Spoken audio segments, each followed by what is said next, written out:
What does it mean to be 1% better? I'm your co-host Kim Lloyd, and together with Doug Sperling, we explore personal development topics and strategies you can use to make small daily improvements in your life and in your business. Hey everyone, welcome to the 1% Better Show. This is episode 55. And today we're going to be talking about putting some, for context, we're filming this on April 1st, 2020. So new month and trying to develop a routine specifically regarding a routine amidst the current events and I would say maybe the chaos going on around in this world. We're navigating the pandemic of the coronavirus if you're listening to this later on. So we are all currently mostly at home, and Kim alluded to prior to recording here, this is almost kind of like everybody got new jobs or moved. And it's a very similar feeling to that right now. Kind of nobody's in a routine and just settling into a new reality. So we're going to navigate that today. But first, Kim, catch me up. It feels like months ago, but catch me up on how you're hanging in. That's what I said to Doug. It feels like it was 20 years ago since the last podcast. But I think just like everybody else, adjusting to the new, to this new reality, to this new norm.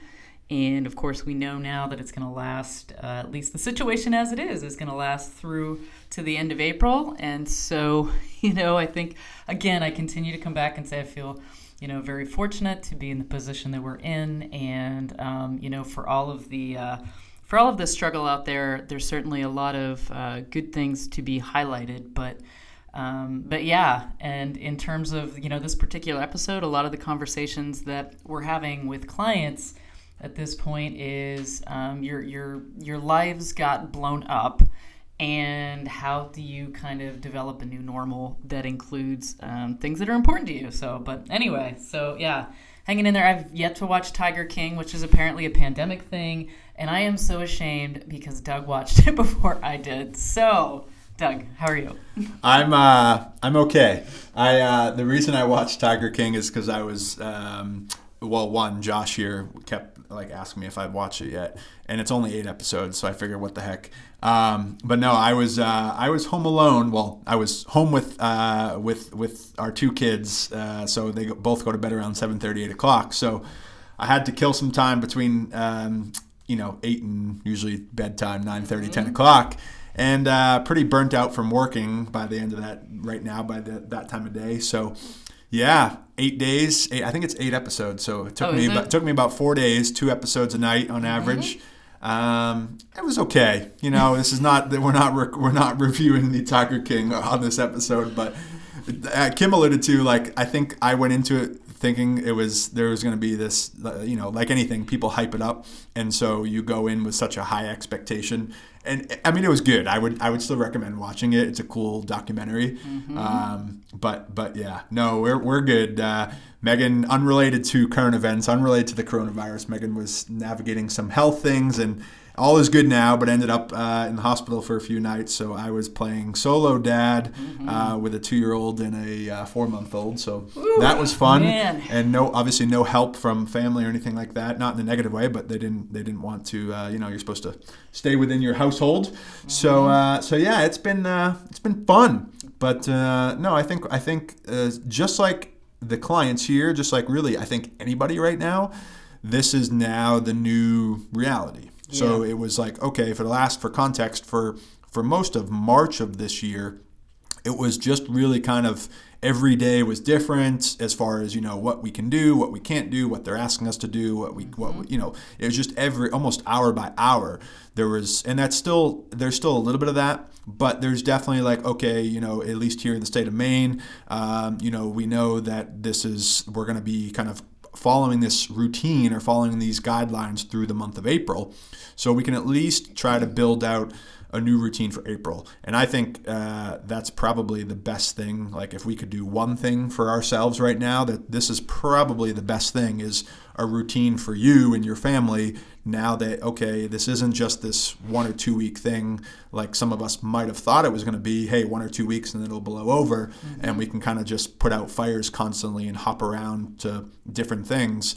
Now it's okay, this is the routine for the month of April. Let's kind of build out, a schedule, a routine, a little bit of normalcy where most of life right now is not normal for a lot of us. Yeah, I mean, I think that's the struggle so much is that the first week or two was, to your point, maybe this is going to, hopefully this isn't going to last for too long.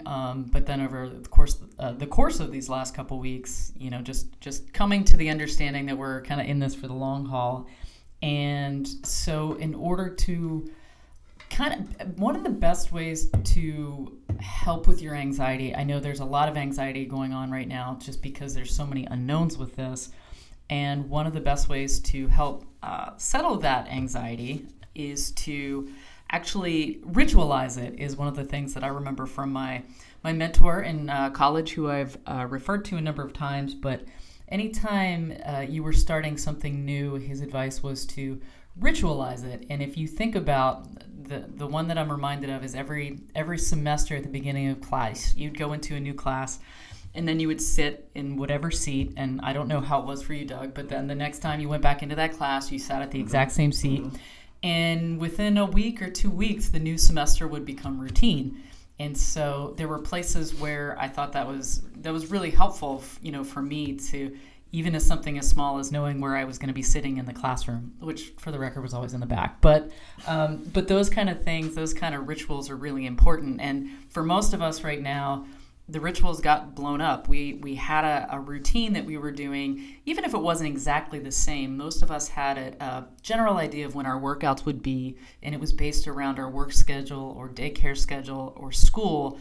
But now the school is at home and the work is at home. And so the real struggle is saying, okay, well, how can I go from surviving, which is what most people, it's like the bottom line the last couple of weeks was to survive. Now that you've survived that, now it's like, okay, how can you settle into this and thrive, survive and thrive? And one of the best ways to do that is to take a look at the situation for what it is and determine a routine. And so we have, as always, we have a couple points to go through. I will link an article here that we also found, which was specific to creating a routine in a pandemic. This is a recent one, and I think it has some more specifics in here that we can refer to as well. But the first tip right there is to decide what needs to be in your routine.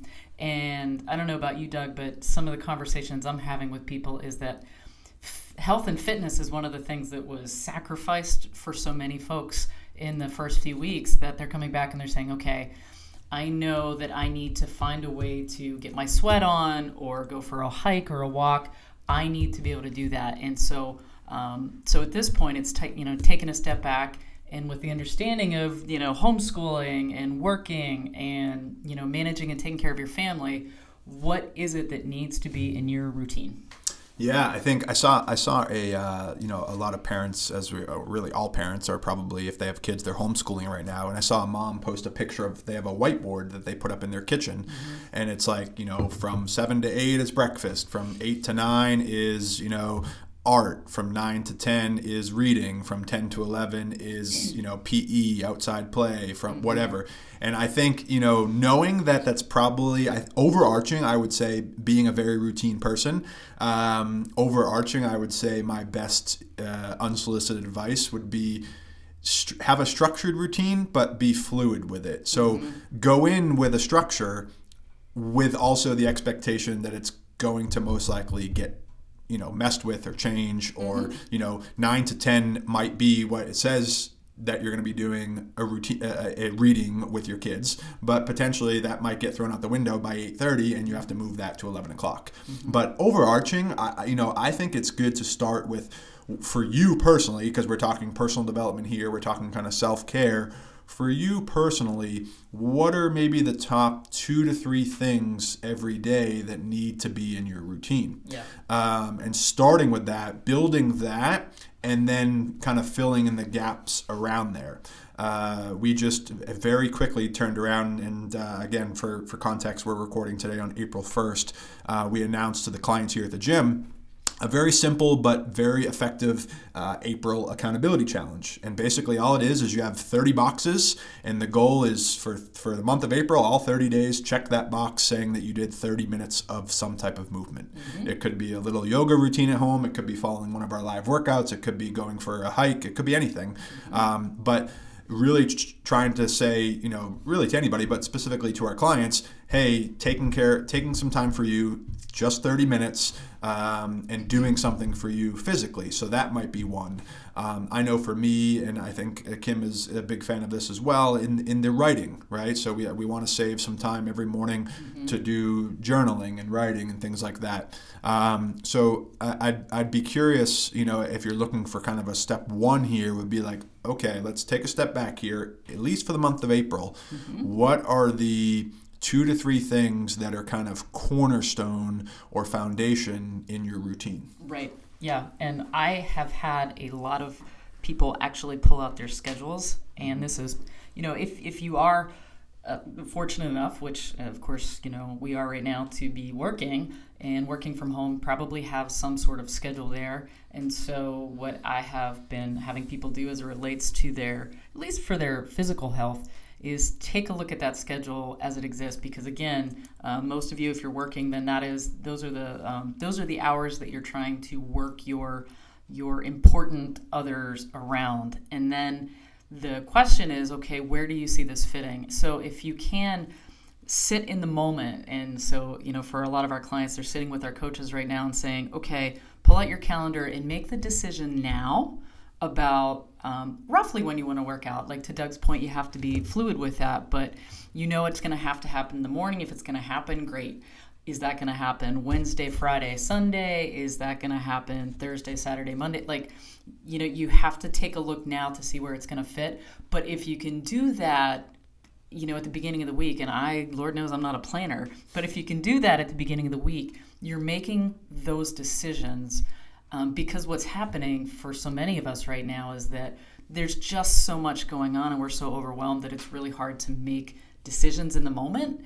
And so you kind of just, it's easier to blow things off. So if you can, step back, take a look at the big parts of your routine as they exist and figure out where you can plug those in. But do that ahead of time, and hopefully that will help you be able to stick to some sort of course I keep talking about workouts, but a routine of what's important.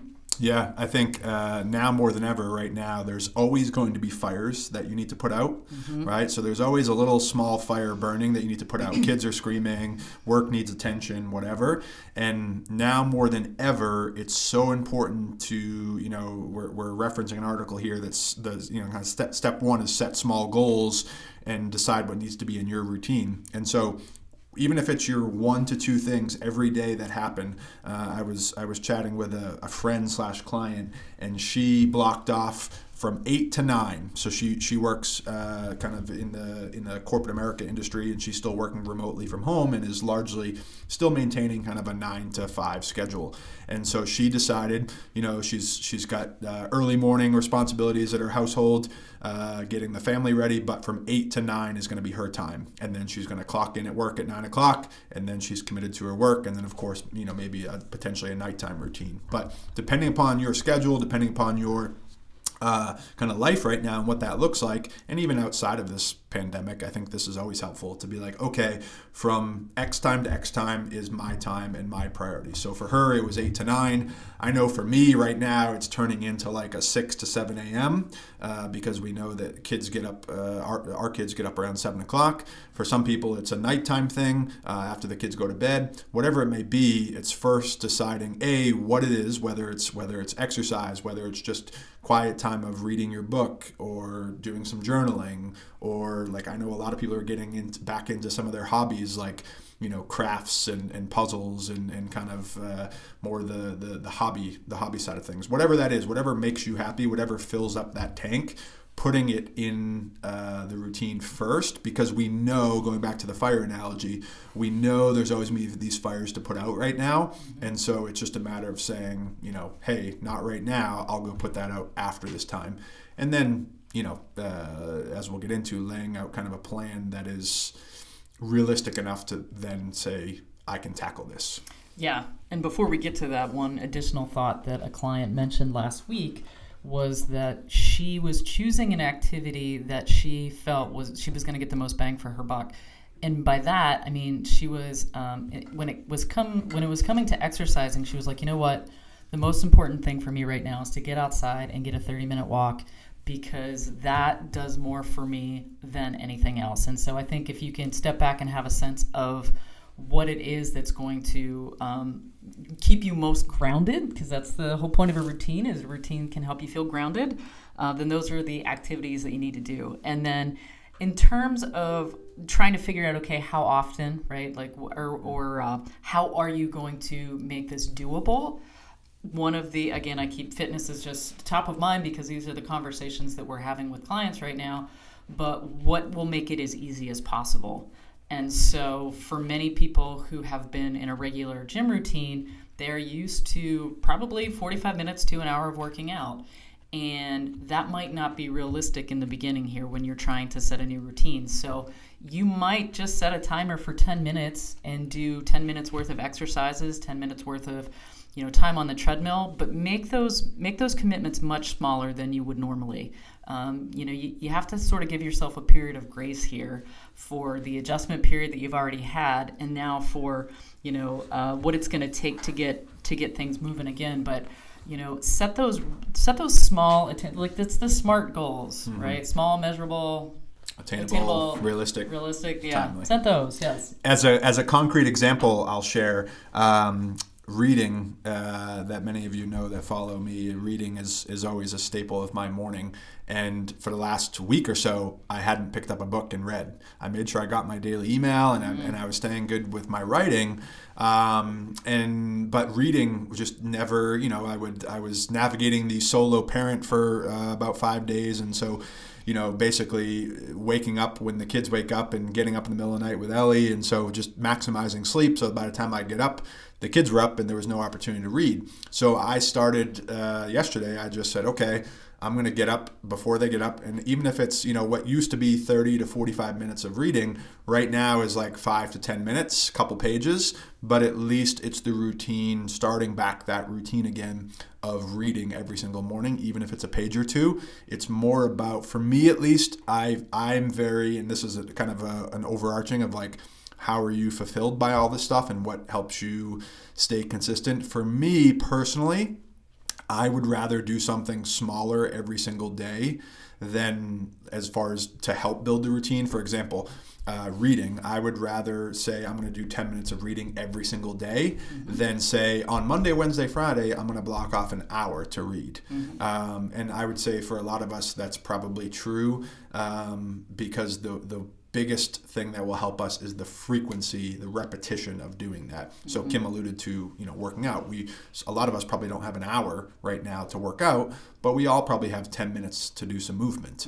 And so I would rather see 10 minutes of movement every day than 3 days a week doing an hour and a half. Now, that's certainly still good and awesome and better than doing nothing. But when we talk about routine specifically, probably a more realistic, using the SMART acronym, a more realistic goal might be a shorter duration with a higher frequency. Yeah. And this next point here, we've both sort of touched on it already, but to be prepared. So I go back to that question again, what is it that's going to make this as easy as possible for you in the moment? And again, going back to exercise, it's okay, choose the place in your house where you're going to do this. Put the equipment that you need there, just like most of you out there would do with your gym bag. You pack your gym bag and it's ready to go and you take it with you and it sits on the front seat of your car. You're translating that type of habit now to your home. And so, if you can go in ahead of time and set yourself up so that you just kind of have to show up, that's probably one of the most helpful things that you can do. And we know this from meal prepping. It's a lot easier to stick to a nutrition plan if you prepare your meals, do some meal planning and meal prepping on, at the beginning of the week. So any opportunity you can take to prepare yourself to stick to the routine, all the better.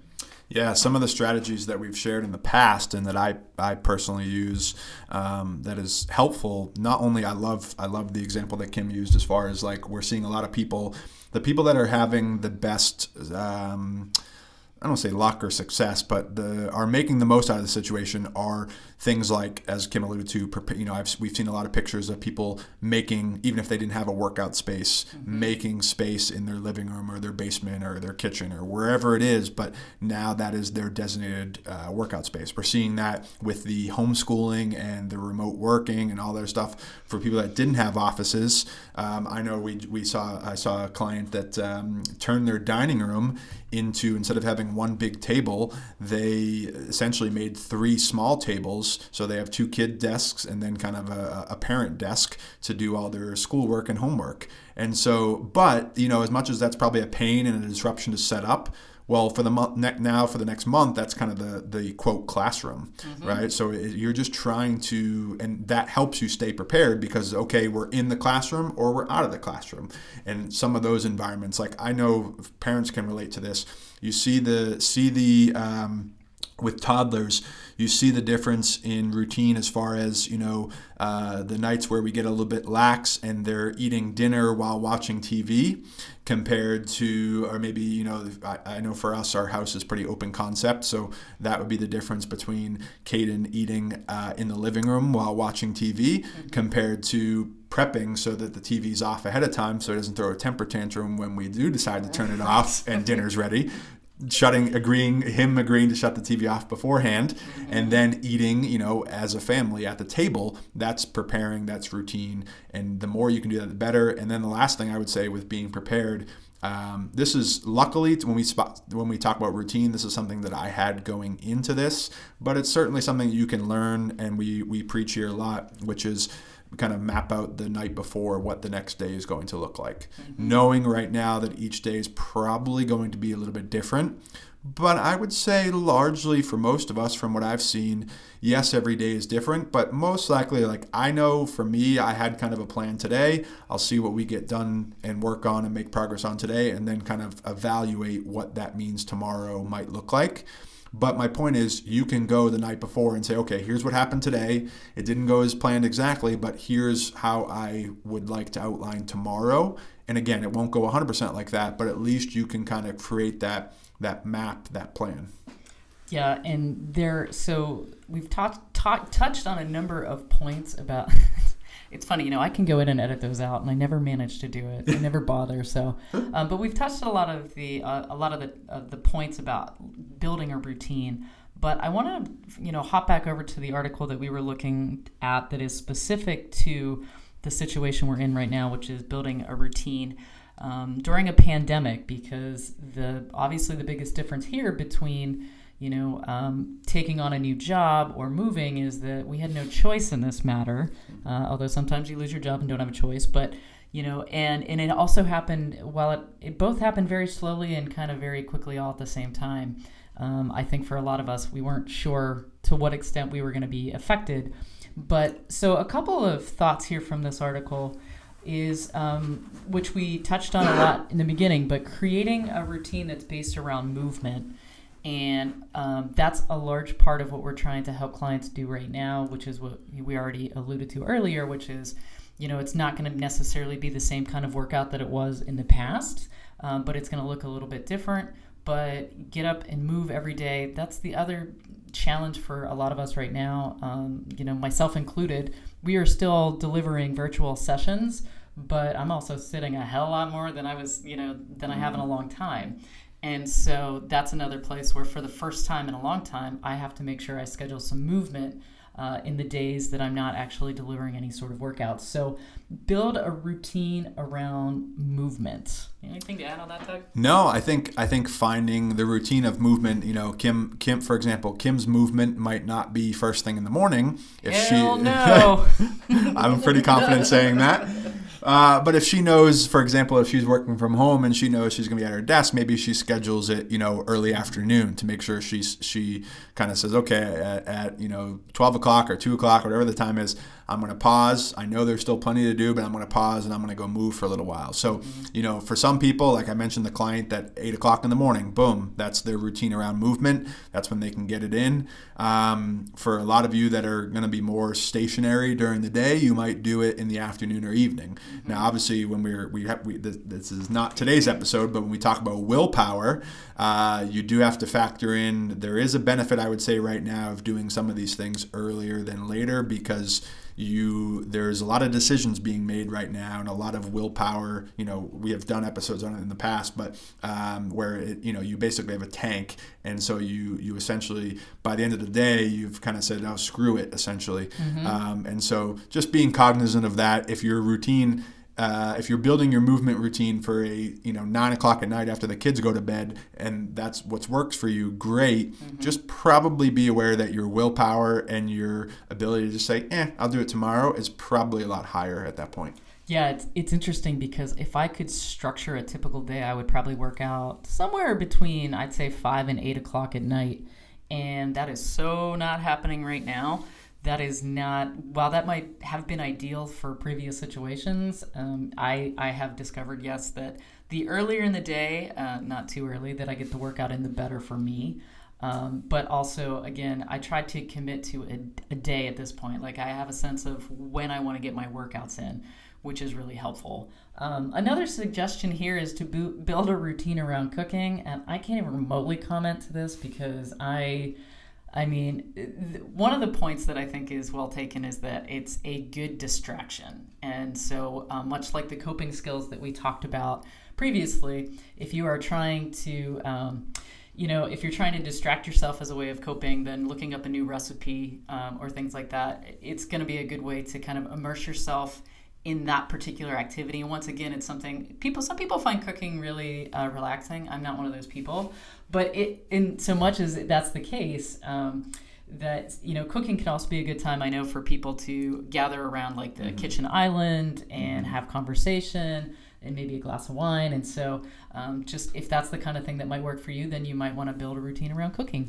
Yeah, I'm not a lover of the task of cooking, but I totally will speak to the benefit of the routine of cooking. So, for example, for two concrete examples with us personally in the Sperling household right now, breakfast and dinner. So, middle of the day is kind of shot. It's all based upon what's going on in the day. But for us, right now, Caden's home, no daycare, anything like that. So we are trying to get into a routine of, we're going to cook breakfast and we're going to eat breakfast together, and then we're going to cook dinner and eat dinner together. And as Kim alluded to, that's the opportunity for even us. We personally don't like cooking, so it's not like the hobby of cooking. A lot of people are getting excited because they now have the time, instead of just running home and throwing something in the microwave or leftovers. They now have the time to do an hour recipe or something like that, and that's totally cool. But I do see a massive benefit of, for a lot of us, and myself included, you'd get home 6:30, 7 o'clock at night, and you throw something in, and you kind of eat in front of the TV, and you're just so scattered, and then it's like, go to sleep and do it all over again. And you now probably, maybe not every day, but majority of the days, a lot of us now have the opportunity to slow down. For us, cooking dinner 5:30, then you have that whole hour of not only the prep of the dinner, but then obviously the dinner itself. My most frustrating thing about cooking and eating in general, cooking specifically, is it takes like 45 minutes to make something and like 5 minutes to eat it. And it's like the most. It's true. It's just like I'll give a shout out to David, one of our clients. Oh my He's gosh, hosting yes. a Facebook Live cooking show every night. Fantastic. And yes. the recipes look amazing, but he's on there for like an hour cooking this. Oh yeah. And I'm like, that looks amazing, but I always get so frustrated when I'm like, okay, I just spent an hour cooking this thing. We took about 5 minutes to eat it, and then you got another 45 minutes to clean the thing up and do all the dishes. And oh gosh, cooking is not my forte. Might as well just drink shakes all day long, right? Yeah, I'm not going to argue with you there. I agree. But anyway, if that works for you, cooking is a good place to build a routine. Just a couple other thoughts here. This, I think, is super important right now, which is to build some sort of routine around breath breaks or short meditation. This we're getting kind of an overload of information at this point because there's so much going on. We have businesses, we have our workplace, we have schools really over communicating because the plans are changing almost daily. And so the influx of information right now is, I mean, we obviously live in an information heavy world anyway, but that is just even more so the news alerts on your phone or on your smartwatch or whatever. And so I think it's now more important than ever to, whether that's once an hour or once a morning in the morning, evening, afternoon, but to take a minute to sort of do some a breathing break. And if you're not sure what that looks like, it might be anybody out there with an Apple Watch has probably seen if it automatically offers you a breath break and you say yes, it actually kind of walks you through just a deep breath in and out. You could do some box breathing, which is, I think, an inhale to 5, exhale to 5, hold for 5 before you do it again. Yeah, you can do. I've done box breathing quite a bit. Box breathing is my personal favorite for like if you're not gonna want to carve out 10 minutes to just sit there and do kind of a more traditional meditation, which certainly has its benefit as well. But the box breathing, you can pick any duration. 4 to 6 seconds is usually kind of the norm. But yeah, it's basically you visualize a box. And so you inhale for, say, 5 seconds, you hold it for 5 seconds, you exhale for 5 seconds, and then hold that for 5 seconds. Yeah, I think that's a good technique for a lot of people. And then this next one, I think, from what I can tell, this is probably an area that's happening more for us than ever before, at least I know for me personally, which is there are more routines around connections. And I know that some friends and I settled into, we did a sort of a happy hour last Saturday. There were 5 or 6 of us on the call, and we just immediately decided that it was so helpful to have friendly faces and no pressure that we could walk away from the screen, that we decided we're going to continue doing this, for the foreseeable future. So building some sort of, whether that's a weekly routine or, daily or what have you, but building some sort of routine around connection, because this can be a very easy time to be isolated because you're not even really, at this point, the recommendation is to go out only to go to a grocery store. And so you're only going out for absolute necessities. So building in some sort of virtual connection is more important, I think, now than ever. Yeah, I'm very interested, me being thinking past this, is very interested to see what that looks like long term. And hopefully it's a very positive thing because you now, I see it all the time where, families are doing, Zoom or Skype or FaceTime sessions. And it's now like you're doing with the friends there, it's this weekly or nightly routine.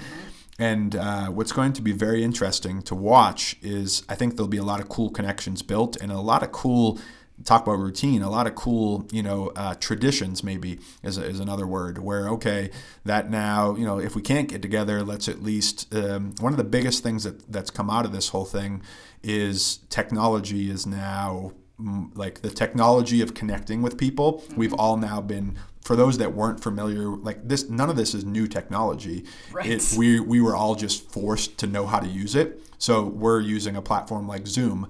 Zoom's been around for years. Right. And it's very common in the business world. But now, literally, everything from your 85-year-old grandmother to your 10-year-old kid knows how to use Zoom. And so I think it's going to be fascinating to watch how connections kind of continue after this and some of these traditions and routines continue. Oh, yeah. This, we've had the ability to, connect groups over Zoom forever, but my entire extended family, or at least many of them on Friday night, hopped onto a Zoom call, including, my 82-year-old uncle and, a lot of my cousins. And it's this isn't new. We could have absolutely done this before, but, we're just getting more creative now. But if you haven't already done that, build a routine there. And I think a good one I'm going to actually just mention this one real quick before we wrap up, which is to build a routine around music. One of the things I have thoroughly enjoyed about working from home is listening to my vinyls. And so I kind of have the routine. I get up in the morning, I put on a little Dave Brubeck, I do a little reading, And it's just building that, that routine around the music that I can listen to all day long, and it doesn't, it's not loud gym music. It's not, it gets, so there's definitely some pleasure around that.